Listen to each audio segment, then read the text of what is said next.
在这个充满不确定性的交易市场中，每一位交易者都试图在复杂的市场波动中捕捉到那一刻最佳的交易时机。然而我们都知道，市场的本质往往与人类本能的反应截然相反，所以我们偶尔可以听到会有人说市场是反人性的。因为我们在做交易的时候，会有很多情绪面的因素左右我们的交易。贪婪使得我们在股价如日中天的时候盲目追高，恐惧则在市场震荡中让我们丧失冷静，甚至在最低点的时候进行割肉离场。势如破竹的上涨行情和突如其来的市场暴跌，往往都会引起交易者本能的反应。这些情绪远比冰冷的数字和理性分析来得更加强烈和直接。在往期的视频当中，我们也有提到过如何要在交易市场中生存下来。首先你要学会的是控制自己的情绪，但是说起来容易，做起来难。这一期我们来聊一下市场里的反人性之处，以及如何突破这样的交易障碍。Hello， 大家好，这里是加密阿尔法，这里不仅是一个分享空头的频道。交易市场之所以被具有反人性的特质，归根于它与人类情感的冲突，尤其是贪婪和恐惧。贪婪容易在牛市中蔓延，当交易者目睹市场不断上涨，通常难以抗拒那种参与其中的强烈诱惑。在这种热情的驱使下，许多交易者往往采取更加激进的投资策略，甚至倾其所有全仓，只为了不放过任何赚取利润的机会。然而市场的残酷现实往往在行情反转时展露无遗，这个时候被贪婪蒙蔽双眼的交易者就会损失惨重，恐惧则会在熊市中占据上风。股市一旦出现暴跌，交易者就会很容易出现集体恐慌，他们害怕损失积累的财富，帮忙卖出股票，试图避免进一步的损失。这样的恐慌性抛售又会导致市场价格进一步的下跌，造成一种恶性循环。在这种情况下，我们情感的驱动超过了冷静的思考，许多原本应坚守的策略和原则则会被我们无情的抛弃。正是在这种贪婪与恐惧之间的摇摆，使得交易市场经常与人性的弱点紧密相连。在这个看似逻辑和数据驱动的环境中，交易的情绪会变得异常的脆弱，对市场的一点点动向就会极其的敏感。正是因为如此，即使是理性的分析，也很容易被突如其来的情绪波动。除了贪婪和恐惧，交易市场的反人性特质还表现在对独立思考能力的挑战上。由于现在短视频、自媒体各种信息的泛滥，使得交易者很难筛选出对决策有用的信息。而在这些信息过载的环境中，交易者往往受到舆论和市场情绪的影响，导致他们的采取跟风的行为，而不是基于自己的分析和判断。这种从众心理不仅降低了市场的效率，也使得个体交易者在市场波动中更加脆弱，容易受到伤害。此外，市场的匿名性也加剧了其反人性的特质。在金融市场中，每一笔交易的背后，往往隐藏着成千上万的参与者。这种匿名性使得人们在做出交易决策的时候，更多的是关注自身的利益，忽视对他人或者整个市场可能会产生的一些影响。那这样一来的话，市场就变成了一个零，和游戏其中一部分的人的损失就会成为另外一部分人的利益。那在这种环境下，维护自身利益的同时，往往伴随着对他人利益的无意识伤害。最核心的反人性特质还可能在于市场本身的不确定性和无常性。作为人类，我们渴望稳定和可预测，而市场给人的却是一个截然相反的世界。这种不确定性和无常性要求交易者不断适应变化，那同时也会造成极大的心理压力。如何在不断变化的市场中保持稳定？如何在充满不确定性的环境中做出理性的决策？这是每一个交易者必须要面临的挑战。那在这个充满挑战的环境中，理解交易市场的反人性本质，并学会如何在其中保持理性和韧性，不受情绪的干扰，对任何一个交易者来说都是至关重要的。那我们应该怎么办呢？其实我们可以通过持续的学习和训练，交易者可以培养出在这个动荡市场中导航的能力以便用于更加坚定和理性的方式应对市场的各种行情。市场反人性的特质表现在每一个交易者上，就是情绪。情绪不仅影响个人生活中的决策，交易者呢，常常在理解复杂的市场信息和趋势时，仅靠那些不经意间自身的反应、情绪反应作为参考指南，恐慌抛售、贪婪追高、从众心理，那这些在我们上面其实都聊过，让自己做出决策的就是这些莫名其妙的情绪变化。例如，曾经散户大战华尔街的那只股票 GameStop， 最近又开始了类似的走势，很多散户根本没有时间去思索，直接跟了进去。如果回看历史的话，这样的结果往往是极大部分的人惨淡离场，当然肯定也会有极少一部分人赚到了钱。如果自己理性的分析那其实战胜华尔街它本身就是一个伪命题，因为人家既是运动员，也是裁判员，更是主办方和规则的制定者，甚至在关键时刻还能拔掉网线。请问你要用什么方式去战胜它？在交易市场中，由于大量交易者的趋同行为，会导致价格的不确定性，甚至市场泡沫，使得某些资产的价格远远超过了其本身的价值。例如最近被炒上天的法拉利股票，这个企业的价值到底值多少？但当你跟别人买入他的股票的时候，你有没有认真的思考过，在交易中我们还会有一种沉没成本的心理？即使交易者在面对亏损的时候，常常基于希望承担，而不是立即止损。这种行为背后的期望是期待市场的反转，然而这种反转并不会一直发生，最终导致的是损失的进一步扩大。作为交易者，我们还会有不确定性和犹豫。作为一个自然人，我们一定是会犹豫的，我们也会非常讨厌不确定性。但当交易的关键时刻，我们可能会遇到难以做出决策的情况，这种不确定性会错失了最佳的交易机会，或者延迟决策，从而产生不必要的损失。情绪的变化在这里进一步降低了自己交易的成功率。此外，自满和过度自信也是藏在交易者心中的情绪陷阱。当连续交易成功后，很多交易者会认为自己此刻的能力是非常强的，没有人可以阻挡你，可以预测市场，可以过度自信。而这种自满的话，则会导致自己对风险的忽视，进而开始重仓，在市场发生变动时遭受巨大的损失。情绪影响还体现在交易中的适应性偏差上，即使市场环境发生变化的时候，交易者对此的适应速度也是非常缓慢的。我们只会根据过往的经验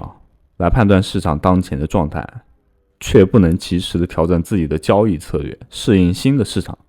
因为交易市场不存在圣杯，所以我们需要不断的去学习，改进自己的交易策略，适应新的市场。还有一点我们也不能忽略，就是过度交易。某些交易者可能会因为市场的短期波动过于敏感，从而频繁的进行交易。那这种基于情绪反应的交易，往往是没有充足的理性分析作为支持。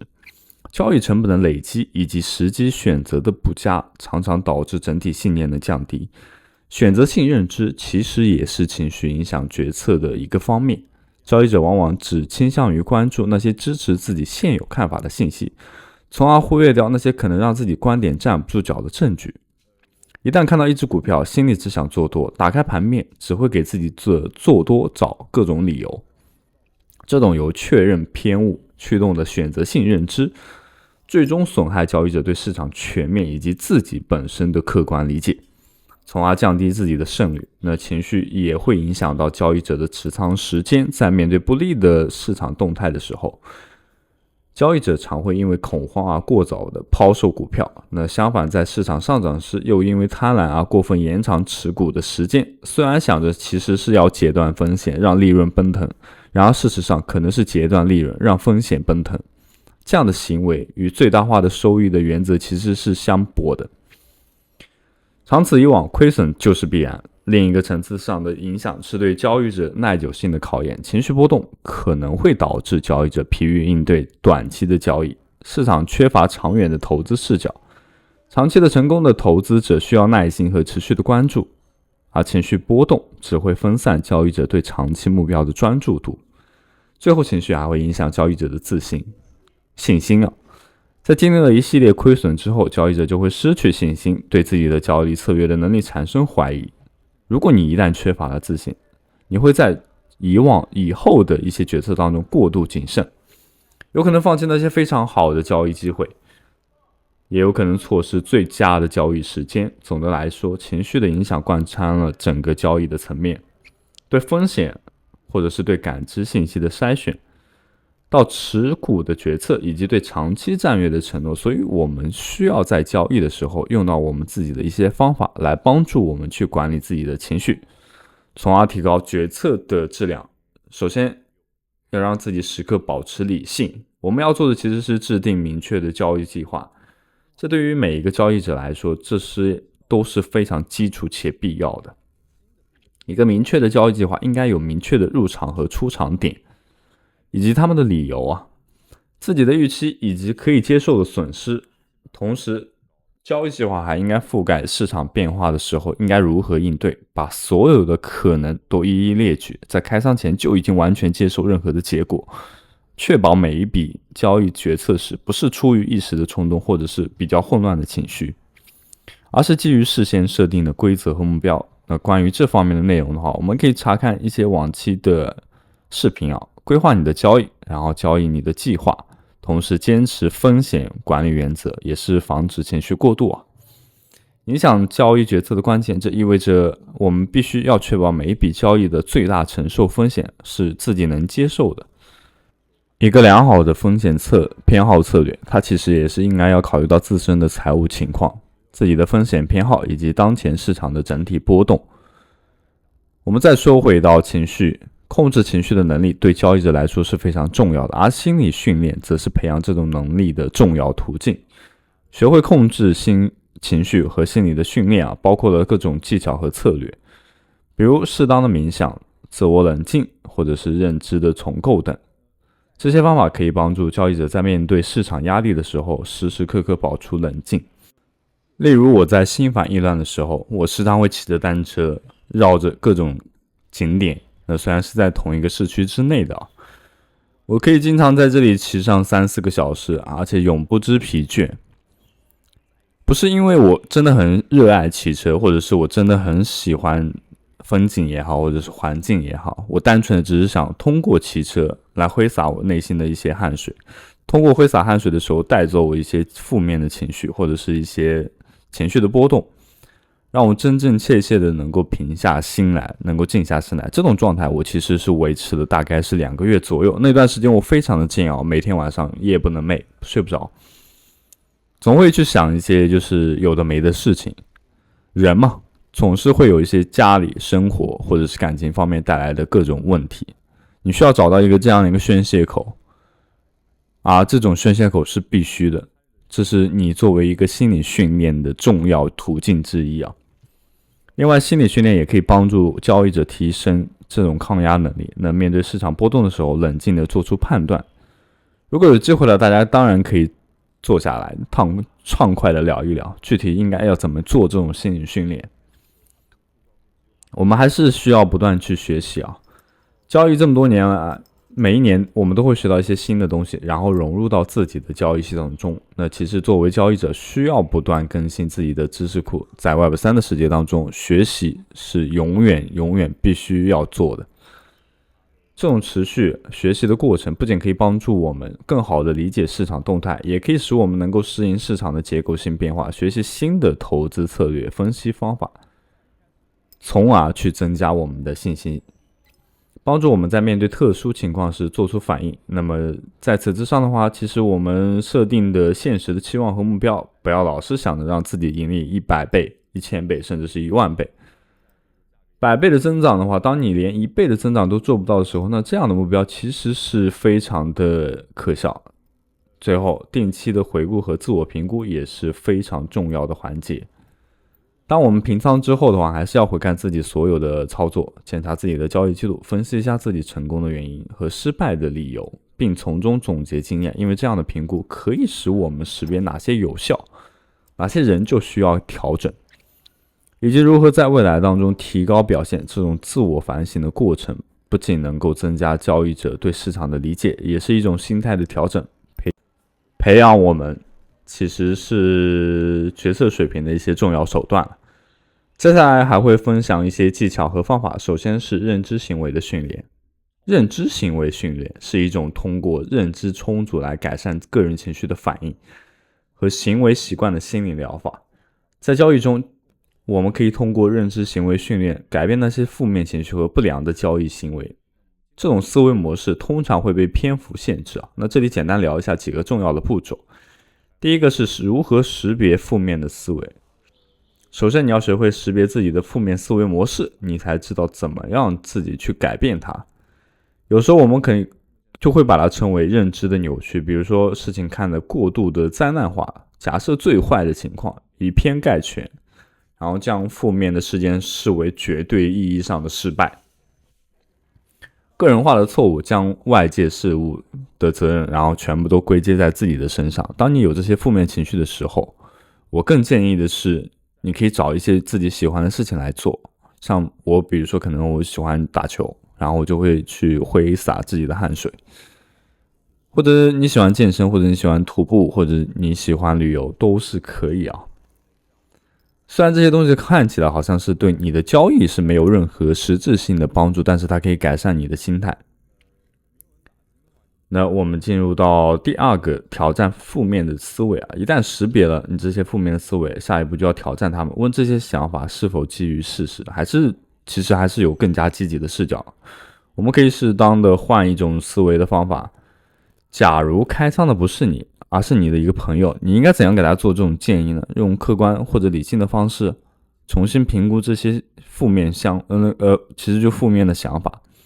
实际上就是你在教他，比如说你有个朋友他想要开仓，你会对他说出哪一些意见或者建议。这并不是意味着这些无视问题或者是盲目乐观，而是寻找更加现实平衡这种角度来看待问题啊。比方说我总是止损，转变为我有时候会止损，有时候也会盈利。相反，这样的话其实是一个实施行为的实验啊。行为实验是认知的训练当中重要的一个策略，用来测试自己的想法和信念。如果你担心某个行为的后果，设定一个小测验来试验这个想法的真实性。那在交易中，我们可以用极小的资金来测试一个策略，通过自己不断的实践，让自己形成一种交易的模式，然后慢慢的改变自己交易的思维。那么这里就不得不提一下币安和 OKX 的模拟盘交易啊。模拟账户内一般会有一定数额的初始资金啊，那在这里有所体现。您可以使用到真实的账户那样进行自由的交易，并且无需承担任何的资金风险。交易的结果其实不会对真实的资金造成任何的影响。你可以在模拟交易当中可以交易的币啊、合约啊、期权等交易的产品，并且可以自由体验统一账户的各种模式。模拟盘当中有初始的模拟资金，包含 BTC、ETH 等多个品种，我们可以相继的选择到多个币种的同时，然后去做一下自己的交易策略。如果你还未注册币安 OKX 交易所的话，那么在视频简介处的下方，我们提供了币安和 OKX 邀请链接。那么使用这样的邀请链接的话，会获得全网8折手续费的优惠的同时，享受不定期的空投奖励。那如果你是新手还不知道怎么注册这2大交易所，我们以往的视频当中有详细的介绍，建议大家2个都注册一下，这样市面上所有主流加密货币基本上都是可以覆盖掉的。除了改变我们交易思维的方式，其实还是需要有更加积极应对的策略。那这里的话其实是包括了压力的管理，你可以通过一些深呼吸或者是冥想，那其实是做白日梦也是可以的，白日梦不见得是一件坏的事情。如果你发现你自己根本没有办法改变任何的事情，那我的建议就是暂时性直接退出此次的交易市场。不是说你不太适合交易啊，那如果你想继续的话，你可以依旧去找一些专业人士的帮忙，从别人那里了解一些独特的见解或者是策略，帮助自己有效的进行认知行为的训练。同时你也可以进入一下我的微信群，在群内大家一起讨论。除了认知行为的训练，还可以列出自己能做到的事情，特别是在制定交易规则当中但却没有遵守的时候，有没有想过为什么自己不会去遵守？换个思维，想象一下自己在没有遵守的情况下能做些什么。当你做完这些之后，你就会发现其实不做交易啊也是交易的一部分。此外，生活习惯也是非常重要的。我相信很多观看我视频的一些观众老爷的话，生活可能没有那么的健康，当然我自己也不是非常的健康。你需要一个健康的饮食、规律的睡眠和适量的运动，这些都是可以帮我们调整整个人的精神状态啊。当你有个很好的精神状态，再去做思维或决策交易的时候，肯定会有更好的一些结果。同时，良好的身体健康还可以增加抗压的能力，帮助我们在交易中时刻保持清醒的思维。如果你有各种兴趣爱好和社交活动，那真的是太好了，也能够提供必要的心理缓冲。很抱歉，我可能比较喜欢打篮球，或者是比较喜欢打游戏，这些都是我的兴趣爱好。社交活动我基本上是不碰了。在更好的管理自己的情绪当中的时候，那在停止的交易时候，也可以适当的放松下来，把这些负面的东西给忘掉，然后以更加健康、和平的方式面对新的交易。那我们最后来做一下总结啊，我们深入探讨了交易市场的反人性特质，也了解了情绪其实是最大的问题。不过我们也讨论了一系列的解决方案和管理策略，包括制定明确的交易计划，坚持风险管理的原则，控制我们的情绪和心理的训练，维持我们所健康的生活，然后以及一直不断的去学习，设定合理的目标和预期，然后定期回顾和自我评估，这些都是为你往后交易成功打下坚实的基础。交易市场是一个不断需要学习和适应的环境，只有通过有效的管理情绪和练就自我控制的内在技能，做交易才能够成功。好，以上就是本期视频的所有内容，希望对你的交易有所帮助，感谢。